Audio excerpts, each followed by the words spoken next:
शेवटी ज्याची भीती होती तेच घडलं। थलपती विजय यांना मोठा राजकीय धक्का। 37 खासदार बैठकीपासून दूर। नमस्कार। तामिळनाडूच्या राजकारणातून एक मोठी आणि महत्त्वाची बातमी समोर येत आहे। अभिनेता ते राजकारणी असा प्रवास करणाऱ्या थलपती विजय यांच्या नेतृत्वाला मोठा धक्का बसल्याचं चित्र निर्माण झालं आहे।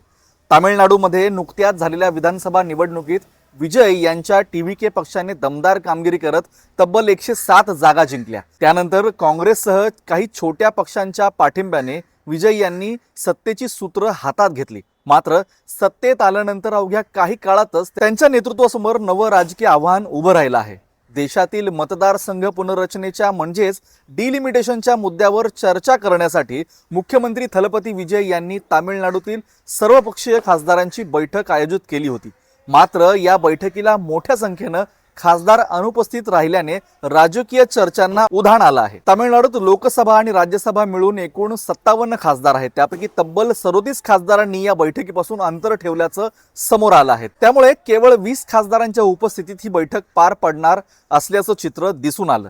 या 20 खासदारांमध्ये काँग्रेसचे 12, व्हीकेसीचे 2, सीपीआयचे 2, डीएमकेचे 2 आणि इतर खासदारांचा समावेश असल्याची माहिती समोर आली। दरम्यान डीएमकेने विजय यांच्या या बैठकीवर जोरदार आक्षेप नोंदवला आहे। डिलिमिटेशनच्या मुद्द्यावर ही बैठक घेण्याची आवश्यकता नसून जनतेचं लक्ष दुसरीकडे वळवण्याचा हा प्रयत्न असल्याचा आरोप डीएमके कडून करण्यात आला। विशेष म्हणजे कावेरी नदीच्या प्रश्नावरून सुरू झालेल्या चर्चेपासून जनतेचं लक्ष हटवण्यासाठी ही बैठक आयोजित करण्यात आल्याचाही दावा विरोधकांकडून करण्यात आला आहे। दरम्यान डिलिमिटेशनच्या मुद्द्यावर देशातील अनेक प्रादेशिक पक्षाकडून विरोधाचा सूर उमटत असताना तामिळनाडूमधील या राजकीय घडामोडींना विशेष महत्त्व प्राप्त झालं आहे।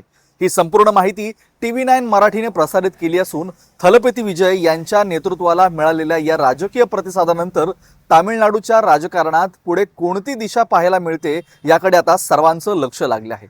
व्हिडिओ आवडल्यास लाईक करा, शेअर करा आणि आपल्या चॅनलला सबस्क्राईब करायला विसरू नका। धन्यवाद।